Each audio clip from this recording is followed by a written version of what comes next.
Ողջույն, այսօր իմ հյուրը Հայաստանի Հանրապետության մարդու իրավունքների պաշտպան Անահիտ Մանասյանն է։ Տիկին Մանասյան, շնորհակալ եմ իմ հրավերը ընդունելու համար։ Ինչպես գիտենք, այսօր Բաքվում ապօրինի կալանքի տակ են գտնվում 23 հայեր։ Ինչ գործընթացներ, ինչ գործիքակազմ եւ ինչ քայլեր է ձեռնարկում մարդու իրավունքների պաշտպանի գրասենյակը նրանց պաշտպանության եւ վերադարձի կազմակերպման ուղղությամբ։ Նախ պետք է նշեմ, որ այս հարցով մարդու իրավունքների պաշտպանի հաստատությունը զբաղվել է մշտապես ի սկզբանե, երբ հարցն ի հայտ է եկել, եւ պարբերաբար տեղեկատվությունը փոխանցվել է համապատասխան միջազգային գործընկերներին, այն ամբողջ տեղեկատվությունը, որը հասանելի է դարձել մարդու իրավունքների պաշտպանության համակարգի դիտանկյունից, խնդիրների դիտանկյունից, մարդու իրավունքների պաշտպանությանն առնչվող, իհարկե նաեւ մարդասիրական հարցերի դիտանկյունից, այդ ամենը պարբերաբարության եւ անընդհատության ռեժիմով հաղորդակցվել է գրեթե բոլոր միջազգային գործընկերների հետ եւ եթե դիտարկենք միայն իմ այս 1.5 կամ 2 տարվա ընթացքում ունեցած հաղորդակցությունը միջազգային տարբեր գործընկերների հետ, ապա պետք է հատուկ արձանագրեմ, որ չի եղել գեթ 1 բարձրաստիճան հանդիպում միջազգային գործընկերների հետ, որտեղ ես հատկապես մեծ ուշադրությամբ նրանց ուշադրությունը հրավիրած չլինեմ այս խնդրի առնչությամբ, մասնավորապես օրինակ Ստրասբուրգում իմ գրեթե բոլոր հանդիպումները թե Եվրոպայի խորհրդի գլխավոր քարտուղարների հետ, թե մարդու իրավունքների հանձնակատարների հետ եւ թե մնացյալ այլ բոլոր բարձրաստիճան պաշտոնյաների հետ, առաջին հերթին հենց սկսվել են նշված հարցադրման քննարկմամբ, որովհետև իմ գնահատմամբ սա կարևորագույն խնդիրներից է, որը մեր տարածաշրջանում հատկապես մարդու իրավունքների եւ մարդասիրական դիտանկյունից առկա է եւ շատ կարևոր է, որպեսզի այս խնդիրները նաեւ պատշաճ հասցեավորվեն։ Ուզում եմ հատուկ շեշտադրել նաեւ, որ մարդու իրավունքների պաշտպանի հաստատությունը մշտապես նաև տարատեսակ զեկույցներով է հանդես եկել, ընդ որում զեկույցների մի մասը ունեցել է նաև շատ լուրջ փակ հատվածներ, որոնք անմիջապես հաղորդակցվել են նաև միջազգային գործընկերներին, որպեսզի մարդու իրավունքներին առնչվող նաև այդ զգայուն հարցերը լինեն գործընկերների ուշադրության կենտրոնում։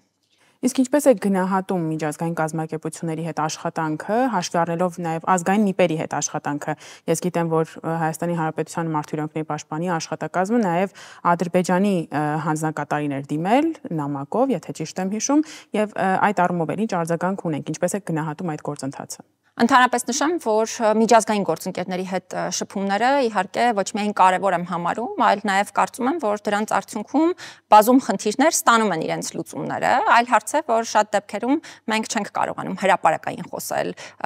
թե գործընթացների վերաբերյալ, թե նաև այն մասին, որ օրինակ կոնկրետ այս արդյունքի դիտանկյունից դերակատարություն է ունեցել նաև մեր այսինչ միջամտությունը կամ այս միջազգային կազմակերպության միջամտությունը, բայց ես ուզում եմ հատուկ արձանագրել, որ կան մի շարք խնդիրներ, որոնք հնդածես լուծում ստացել են նաև նմանատիպ հաղորդակցության արդյունքում։ Այլ հարց է, որ բնականաբար, քանի դեռ Ադրբեջանում կան ազատությունից զրկված հայեր, մենք չենք կարող համարել, որ այս խնդիրը վերջնական լուծում է որևէ կերպ ստացել եւ վերջնական լուծումը բնականաբար անձանց վերադարձն է եւ այս ուղղությամբ պետք է անընդհատ քայլեր ձեռնարկվեն եւ այդ քայլերը ես կարծում եմ, որ պետք է ձեռնարկվեն ոչ միայն Հայաստանի Հանրապետության կողմից, այլ պետք է ձեռնարկվեն ամբողջ միջազգային հանրության կողմից, որովհետեւ հատուկ եմ ուզում ընդգծել այն հանգամանքը, որ նմանատիպ հարցերը իրենք ընդհանրապես մի պետությանը վերաբերելի հարցեր չեն, սրանք համընդհանուր նշանակություն ունեցող հարցեր են մարդու իրավունքների դիտանկյունից եւ մարդու իրավունքների պաշտպանությամբ ու մարդասիրական հարցերով զբաղվող որևէ կազմակերպություն չի կարող անմասն մնալ այս խնդիրները կանոնակարգելու եւ պատշաճ լուծումներ գտնելու խնդիրների համար այդ ամբողջ գործընթացից, ինչ վերաբերում է մի փաստաթղթերի հաղորդակցությանը, ապա այո, ես ի սկզբանե նշել եմ, որ ինքս պատրաստ եմ եւ կարեւոր կհամարեմ, եթե քաղաքացիների իրավունքների պաշտպանության տեսանկյունից մենք կարողանանք ունենալ նման հաղորդակցություն եւ ուզում եմ հատուկ արձանագրել, որ այս ամբողջ համատեքստում միջազգային կազմակերպությունների եւ ազգային օմբուդսմանական հաստատությունների հետ հարաբերությունների համատեքստում մենք հիմա նաեւ նոր այսպես մեթոդներ ենք փորձում կիրառել, դրանց վերաբերյալ այս փուլում հրապարակային չեմ խոսի, որովհետև դրանք դեռևս գործարկման ընթացքում են, բայց ես հույս ունեմ, որ այդ ամենը եւս իր որոշակի արդյունքը կտա եւ դերակատարություն կունենա թե այս փուլում իրավունքների պաշտպանության, թե վերջնակետին հասնելու, այսինքն նպատակակետին հասնելու եւ անձանց վերադարձի դիտանկյունից։ Խոսեցիք նոր մեթոդներից, եթե ես չեմ սխալվում, շվեյցարական նախաձեռնություն կա նոր Լուի Մորենո Օկամպոյի նախաձեռնությամբ, կարծեմ, որ գերիներին տեսակցություն կազմակերպվի երրորդ երկրների հյուպատոսությունների միջոցով եւ այլն, Հայաստանի Հանրապետության մի աշխատակազմը որևէ կերպ առնչվում է նման նախաձեռնություններին, թե աշխատանքը բացառապես միջազգային կազմակերպությունների հետ է տարվում։ Ըստ էության մենք էլ տարբեր համատեքստերի եւ տարբեր նախաձեռնությունների շրջանակներում կարող ենք ունենալ դերակատարություն եւ նաեւ պարբերաբար, եթե հարցերը առնչվում են մարդու իրավունքների կամ մարդասիրական հարցադրումներին, մենք ինքներս ենք նաեւ նախաձեռնում համանման քննարկումներ։ Ես անձնապես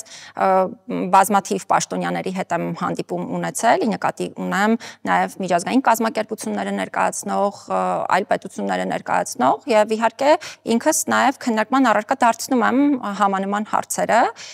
դարձյալ ես հույս ունեմ, որ այս բոլոր նախաձեռնությունները, անկախ նրանից, թե դրանք ինչպիսի նախաձեռնություն են, եթե ուղղված են անձանց իրավունքների պաշտպանությանը եւ մարդասիրական խնդիրները լուծելուն, իրենց արդյունքը կտան։ Այժմ գանք ներքաղաքական հարթակ,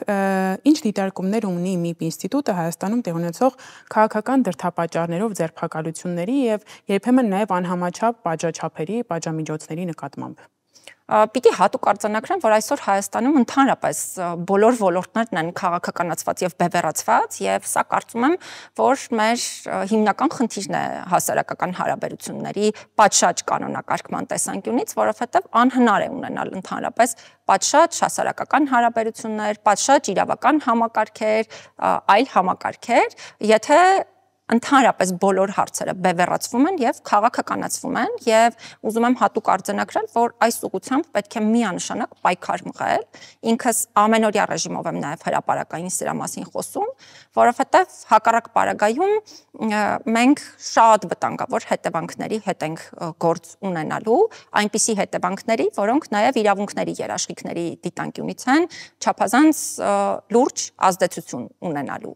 Ընդ որում այս ամենը վերաբերում է ոչ թե կոնկրետ անհատների, կոնկրետ ուժերի, կոնկրետ անձանց, այլ խնդիրը կայանում է նրանում, որ համընդհանուր է այդ քաղաքականացվածությունն ու բևեռացվածությունը, հետեւաբար այս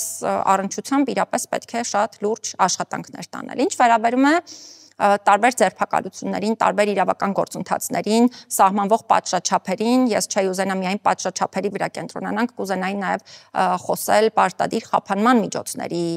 հետ կապված, որովհետև սա եւս, եթե հատկապես խոսքը ազատությունից զրկման ձևով խափանման միջոցներին է վերաբերում, շատ լուրջ ազդեցություն է ունենում մարդու իրավունքների համակարգի դիտանկյունից, ապա այս առումով միանշանակ պետք է ընդգծել, որ ըստ էության մենք գործ ունենք իրավունքների երաշխիքների դիտանկյունից տարատեսակ համակարգային խնդիրների հետ։ Օրինակ, եթե խոսքը կալանք խափանման միջոցին է վերաբերում, ապա ես բազմիցս եմ հրապարակային հայտարարել, որ իմ խորին համոզմամբ այս խափանման միջոցը Հայաստանում չափազանց հաճախ է օգտագործվում եւ շատ դեպքերում ընդհանրապես կանխատեսելի չէ, որոշակի չէ, թե օրինակ ինչու է այս կոնկրետ իրավիճակում կիրառվել հենց այս խափանման միջոցը, որևէ այլ իրավիճակում կիրառվել այլ խափանման միջոց։ Նաև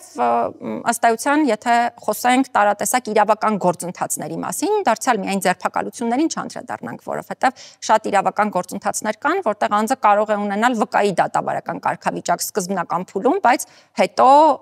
օրինակ տեղի ունենան այդ թվում գործի հետ կապված այլ զարգացումներ, կամ հենց վկայի դատավարական կարգավիճակի պայմաններում գործ ունենանք իրավական երաշխիքների չպահպանման հետ։ Այս առումով բազմաթիվ են համակարգային խնդիրները։ Դրանց մի մասը շատ երկար տարիների պատմություն ունի, մյուս մասը այսպես հնդածս է առաջ գալիս կոնկրետ իրավիճակներում եւ կարծում եմ, որ մենք այս խնդիրներին էլ ոչ թե պետք է նայենք, այսպես ասած, այդ քաղաքականացվածության կոնտեքստից, այսինքն թե ով որ քաղաքական բևեռ ներկայացնում ըստ դրա ում ինչ է հարմար արձանագրել, այլ մենք պետք է դիտարկենք ժամանակակից միջազգային չափանիշների դիտանկյունից, որովհետև չափանիշները հստակ են եւ նաեւ շատ իրավիճակների գնահատականներ կարող են հստակ լինել, եթե գործադրվեն այդ չափանիշները։ Բայց չեք կարծում, որ այսօր Երևանում կոնկրետ, Հայաստանում կամ առհասարակ պատժաչափերը կամ խափանման միջոցները ընտրվում են կախված նաև հենց թե քաղաքական որ ուժին են սատարում կամ քաղաքական ինչ հայացքներ ունեն։ Ես միայն չէի ուզենա քաղաքական տարբեր գործիչների մասին խոսել, որովհետև եթե հանրության մեծ մասը տեղեկացվում է միայն հանրային հնչեղություն ունեցող գործերի մասին, ես ամենօրյա ռեժիմով տեղեկացվում եմ նաև սովորական այլ քաղաքացիների հետ կապված գործերի մասին եւ դարձյալ նույն խնդիրները գրեթե, այսինքն սա վկայում է այն մասին, որ մենք գործ ունենք միանշանակ համակարգային խնդիրների հետ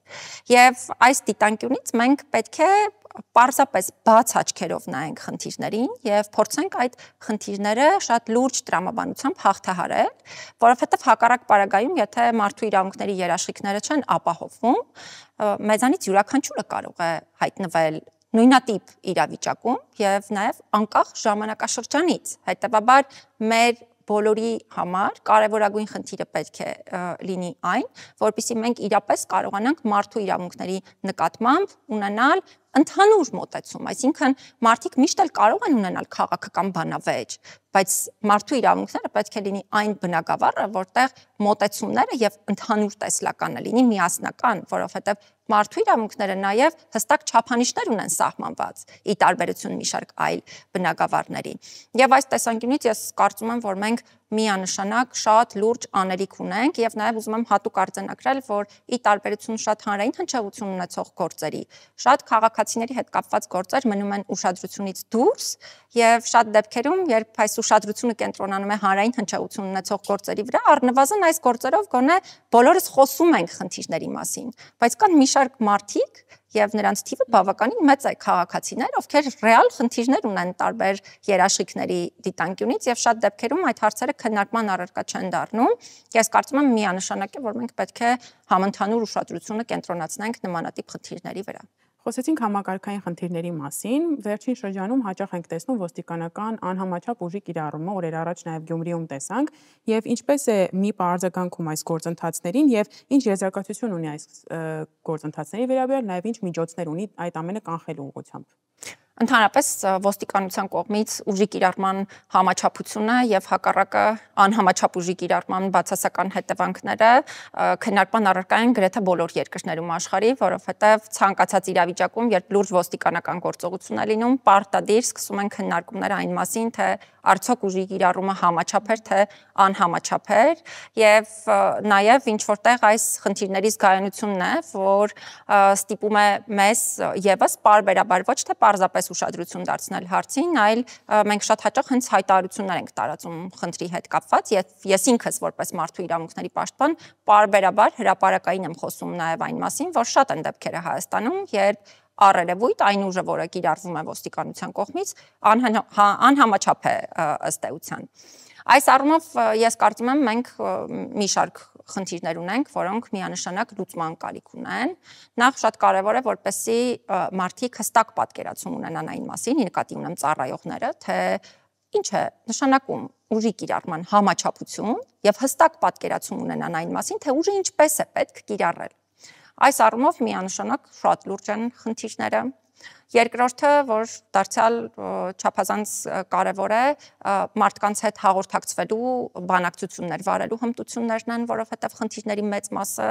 նաև հավաքների ընթացքում հատկապես Հայաստանի տիպի պետություններում բխում են նաև այդ բանակցություններ վարելու եւ պատշաճ հաղորդակցվելու հմտությունների բացակայությունից, արդյունքում գործ ենք ունենում ինչ-որ փողոցային իրավիճակների հետ, երբ քաղաքացին եւ ոստիկանության ծառայողը կարող են պարզապես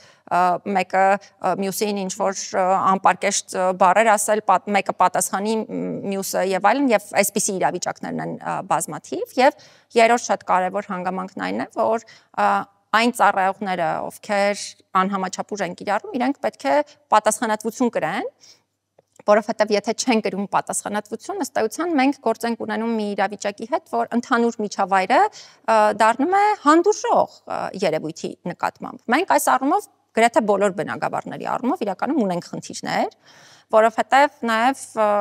շատ հաճախ Հայաստանում համակարգային խնդիր է դառնում այն, որ օրինակ հավաքների ընթացքում տարբեր բախումների եւ այլ համատեքստերում օրինակ քրեական վարույթ է նախաձեռնվում եւ քրեական հետապնդում է հարուցվում քաղաքացիների նկատմամբ, բայց օրինակ ոստիկանների նկատմամբ քրեական հետապնդումներ չեն հարուցվում։ Եվ այս դիտանկյունից միանշանակ գործ ունենք խնդրահարույց իրավիճակի հետ, որովհետեւ մեկ այլ բան կլիներ, եթե մենք դա դիտարկեինք որպես ստրատեգիական մոտեցում եւ օրինակ որևէ մեկի նկատմամբ քրեական հետապնդում չհարուցվեր, վարույթը միանշանակ լիներ եւ համարեինք, որ հավասար է վերաբերմունքը, բայց երբ առերևույթ առնվազն երրորդ դիտորդների մոտ տպավորություն է ստեղծվում, որ կա անհավասար մոտեցում, բնականաբար այս դեպքում գործ ունենք խնդիրների հետ, հետեւաբար ես կարծում եմ, որ ոստիկանության կողմից ուժի կիրառման համաչափությունը պետք է շարունակի մնալ կարևորագույն ոլորտներից մեկը, որը պետք է անընդհատ բարեփոխվի։ Իսկ ՄԻՊ աշխատակազմը գնում է այդ գործերի հետքերով, տեսնելու արդյոք երկրորդ կողմը եւս պատասխանատվության ենթարկվում է, թե ոչ։ Բնականաբար գնում է եւ շատ իրավիճակներում նույնիսկ շատ ամիսներ կամ տարիներ հետո մենք շարունակում ենք պաշտոնական գրագրությունը գործընկերների հետ, հասկանալու համար, թե օրինակ որ ծառայողներն են պատասխանատվության ենթարկվել, ինչու չեն ենթարկվել, որովհետեւ նաեւ դրա համար ենք պարզաբանումներ պահանջում ու այս ամենը ըստ էության նաեւ արտացոլվում է մեր տարեկան հաղորդումներում, որովհետև տարեկան հաղորդման շրջանակներում էլ հատկապես նախորդ տարվան վերաբերելի մարդու իրավունքների վիճակի տարեկան հաղորդման շրջանակներում ես հատուկ առանձին պարագրաֆեի առանձնացրել իմ կողմից արվող այն դիտարկումների հետ կապված, թե ինչպիսին է պատասխանատվության հետ կապված միջավայրը այս առումով եւ արձանագրել էի դրան վերաբերելի խնդիրները։ Համակարգային խնդիրներից է նաև ատելության խոսքը եւ զրպարտությունը այսօր, որը տիրում է թե քաղաքական խոսույթում, թե հանրային շփման մեջ, նաև զանգվածային լրատվության միջոցներում, ինչպես է ՄԻՊ-ը արձագանքում այս ամենին եւ ինչ գործիքակազմ ունի սա կանխելու ուղղությամբ։ Նշեմ, որ այսօրվա միջավայրը խոսքի եւ օգտագործվող խոսքի հատկապես ոչ իրավաչափ խոսքի ծավալների հետ կապված իրականում ահավոր է պարզապես ես այլ բառ չեմ գտնում միջավայրը նկարագրելու համար, որովհետև թե ատելության խոսքի, թե ոչ իրավաչափ խոսքի այլ տեսակները չափազանց մեծ տարածում ունեն եւ շատ ճիշտ նշեցիք, որ սա ոչ միայն քաղաքական դիսկուրսի շրջանակներում է նկատելի, այլ ընդհանրապես հանրային միջավայրում, ակադեմիական միջավայրում, մասնագիտական համայնքներում այս խոսքի տեսակը դարձել է սովորական այն պայմաններում, որ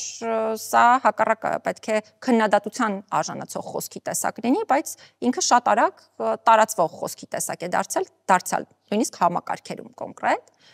Ես չէի ասի, որ այս առումով մարդու իրավունքների պաշտպանի հաստատությունը միայնակ որևէ բան անելու հնարավորություն ունի, որովհետև իր գործիքակազմերը այնպիսին չեն, որպեսզի ինքը կարողանա միայնակ լուծել ոլորտում առկա բոլոր խնդիրները, բայց միանշանակ է նաև, որ մենք ունենք գործիքներ, որոնց միջոցով փորձում ենք խնդիրը հասցեավորել ու փորձում ենք նաև ներգրավել շատ այլ շահագրգիռ սուբյեկտների։ Օրինակ շատ կարևոր եմ համարում հանրային իրազեկման եւ կրթության ոլորտում աշխատանքները մենք հատուկ ծրագրեր ենք իրականացրել մի շարք համայնքների հետ, մասնավորապես օրինակ լրագրողական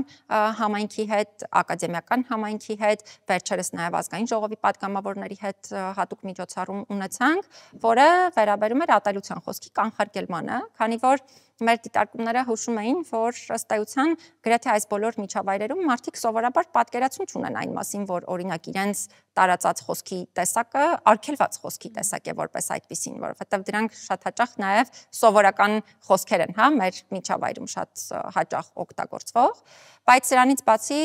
շատ կարևոր են նաև հատկապես մեր զեկույցները, հաղորդումները, նաև միջազգային գործընկերների հետ ենք լուրջ աշխատանքներ իրականացնում, այդ թվում ոլորտը բարեփոխելու, օրենսդրական փոփոխություններ իրականացնելու եւ այլ հարցերի հետ կապված, բայց դարձյալ պիտի հատուկ արձանագրեմ, որ սա այն ոլորտն է, որտեղ իրոք համատեղ ջանքեր են անհրաժեշտ խնդիրները կանոնակարգելու ուղղությամբ, որովհետև ինչքան էլ օրինակ ես կամ դուք ամեն օր խոսենք այն մասին, որ գիտեք, սա խոսքի տեսակ է, որը չի կարելի տարածել, բայց համակարգերը ընդհանրապես դրա դեմ չպայքարեն եւ հակառակը շատ դեպքերում համակարգերը իրենք են ինչ որտեղ նպաստում նրան, որպեսզի այդ խոսքի տեսակը տարածվի, մենք միանշանակ արդյունք չենք ունենալու։ Ատելության եւ զրպարտության խոսքի տարածման ֆոնին վերջին շրջանում գիտեք, որ առաքելական եկեղեցու ներկայացուցիչների դեմ շատ կոնկրետ եւ ուղղորդված հրապարակումներ ու քննադատության աճ է նկատվում, որքանով է ձեզ պաշտպանվում հոգեվորականների պատիվն ու արժանապատվությունը եւ արդյոք սահմանազատվում է քննադատության ու թիրախավորման շեմը այստեղ։ Ես չեմ կարծում, որ Հայաստանում ընդհանրապես որևէ մեկը փորձում է սահմանազատել քննադատության եւ թիրախավորման շեմը, որովհետեւ գրեթե բոլոր պաշտպանվող հաստատությունների, մասնագիտությունների, պաշտոնատար անձանց, անկախ մարմինների հետ կապված մենք ըստ էության Հայաստանում այսօր գործ ունենք ոչ թե կառուցողական քննադատության, այլ շատ դեպքերում արգելված թիրախավորման հետ, ինչը ես վտանգավոր եմ համարում եւ սա երևի թե այն նույն հարցադրման շարունակությունն է, որը նախապես քննարկեցինք, մասնավորապես խոսքի նման տեսակների շատ մեծ ծավալները ընդհանրապես հանրային դիսկուրսում, որովհետև եթե չկա հանրային կառուցողական դիսկուրս, բնականաբար չի կարող լինել նաև նորմալ արդյունք։ Ինչ վերաբերում է եկեղեցու հետ կապված հարցերին, ապա ես այստեղ պետք է հստակ արձանագրեմ, որ իմ դիրքորոշումը, եթե չեմ սխալվում, նաև ամռանն եմ ներկայացրել, մասնավորապես եկեղեցու ինքնավարությունը հարգելու դիտանկյունից եւ պահանջել եմ թե պետական մարմիններից, թե պաշտոնատար անձանցից եւ թե մնացյալ այլ շահագրգիռ սուբյեկտներից պատշաճ հարգանք դրսևորել եկեղեցու ինքնավարության նկատմամբ։ Իհարկե այս համատեքստում ես նաև պետք է շեշտադրեմ այն հանգամանքը, որ շատ կարևոր է, որ այդ տարանջատումը, պետություն եւ եկեղեցի հստակ լինի այն առումով, որ թե պետությունը չմիջամտի եկեղեցու ինքնավարությանը եւ թե եկեղեցին չդառնա սովորական քաղաքական սուբյեկտ, որովհետեւ այն իրավիճակում, երբ եկեղեցին, այլ պաշտպանվող սուբյեկտներ, որոնք ունեն հատուկ երաշխիքներ, դառնում են սովորական քաղաքական սուբյեկտ, բնականաբար այստեղ երաշխիքների դիտանկյունը կամ դրա վերաբերյալ քննարկումները մի փոքր այլ տրամաբանությամբ են իրականացվում, հետեւաբար այս երկուսի հստակ տարանջատումը իրապես չափազանց կարևոր է եւ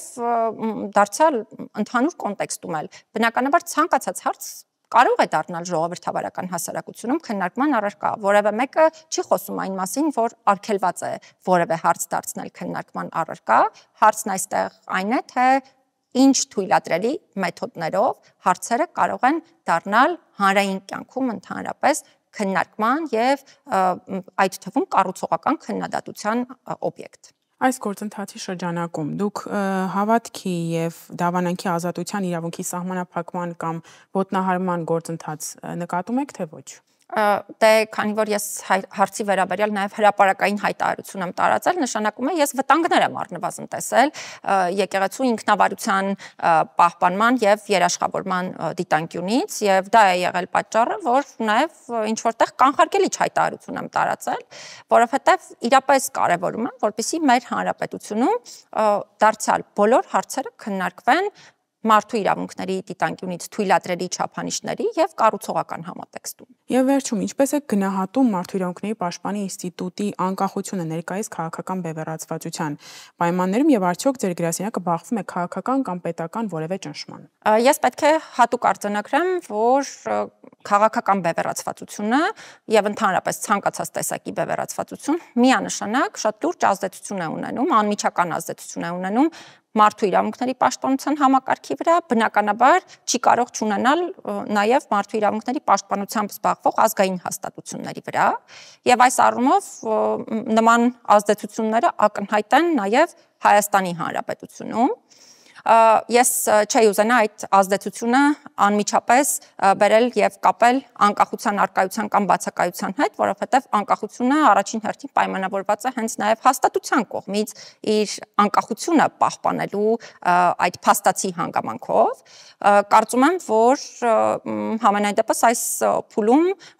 ես ինքս փորձում եմ բացառել հնարավոր բոլոր միջամտությունները մեր գործունեությանը, եթե